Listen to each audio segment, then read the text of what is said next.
So Gandalf Greyheim thinks he has found Isildur's heir, the lost king of Gondor. He is a fool. Sauron fears you, Aragorn. He fears what you may become. And so he'll strike hard and fast at the world of men. We must trust now in Frodo. Can you see the bottom? No! Ah! Mr. Frodo! Look, the trees. They're moving. They have business with the orcs. If something has happened to Boromir, we would have you tell us. His horn washed up upon the riverbank. It was cloven in two. Very much like the Fellowship, the extra footage that we put into the Two Towers, it does give you an advantage. It gives you a lot of background. An extended cut isn't just material that ended up on the cutting room floor. It's material we really intended to shoot that has something to say, that gives you information. It just kind of explains it a bit more. It just gives it a bit more depth. They think we have the ring. Shh. Fans of the book were really keen to see the end draft scene. You're taller. I've always been taller than you. You did something. Remember today, little brother. Today, life is good. That whole sequence with Faramir and Boromir, I think, is amazing. I'm very pleased that it's in the DVD, and you do see Boromir with his brother and his father and with the men of Gondor. The character of Faramir is the brother of Boromir, who we saw in the first film, and he's also the son of Denethor, who we're due to see in The Return of the King. And there's a sequence that we shot where that family dynamic is seen in flashback. He loves you, father. Do not trouble me with Faramir. I know his uses and they are few.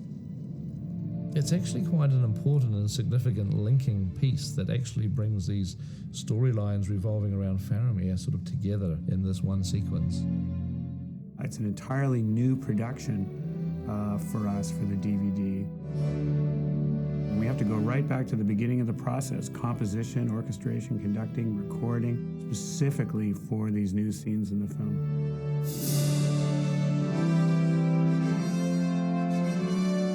He's not just writing new score, but he's also having to figure out ways to alter his previous score for those scenes where Pete actually inserted some footage. The sequences are a lot more elaborate because, of course, anytime we have Gollum on the screen, there's major effect shots. Anytime we have Treebeard, there's major effect shots. The team of probably 200 or so have been working on completing these visual effects. For the extended cut, we have about 200 new shots going in, and as Peter started editing, he would sort of take out entire sequences, and his sort of constant word was, "Don't worry, it's going to be in the DVD." The appendices for the Two Towers Special Edition are really the second chapter of a trilogy. The documentaries are all linked. It's all one story that is being continued every year.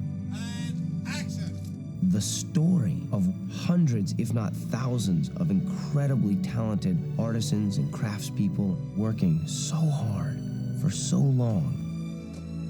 That's awesome. When you start to think about the amount of time that people spent on this movie and the experiences they had, each one of these things is a major accomplishment and a major story.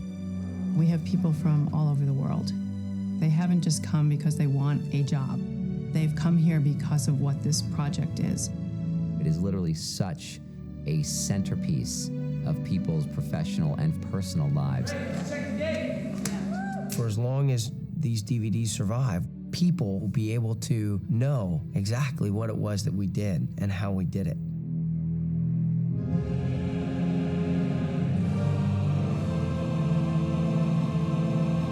The city has been reclaimed for Gondor!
the release of The Two Towers, the video game, Electronic Arts has brilliantly captured Peter Jackson's visionary epic, The Lord of the Rings, incorporating the film's every detail to create a Middle-earth that fans throughout the world have come to appreciate and adore.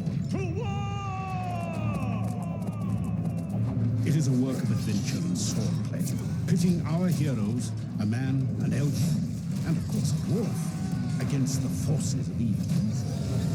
To accomplish this endeavor, Electronic Arts had to make the game feel like the movie. The environments and scenery, the gruesome foes. And of course, the heroes all had to be authentic to the film. Even the actors lent their voices to the game. Ambush! You, Gimli, have shown the greatest courage in the face of evil. The ring.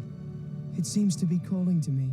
The result Frodo looks like me. is a seamless interpretation of film to game. So what you're seeing on the screen is as near as, damn it, the Gandalf that you're seeing in the movies. The battle for Helm's Deep is over. The battle for Middle-earth is about to begin. With the upcoming The Return of the King video game, Electronic Arts will build on the successes of The Two Towers, allowing the player even greater access to Peter Jackson's vision of Middle-earth. We're not just using the assets, we're using the people who created the material for the film. All the way from Peter Jackson to the stunt double that performed specific stunts for Aragorn. And we'll follow the journey of not just Aragorn, Legolas, and Gimli, but also Frodo, Sam, and Gandalf. And you're going to use the environment to actually defeat your opponent. So there might be a rope that you cut, which unleashes a boulder, which knocks into the enemies. Make it actually a space that you interact with. You won't sit down and watch this and know everything that happened in the movie, but what you might do is you might sit down and play this, and you might feel everything that happened in the movie. Breathtaking in scale and adventure, The Return of the King, the video game, promises to be an epic adventure, taking you from the halls of Minas Tirith, across the Pelennor fields, into the very crack of Mount Doom itself.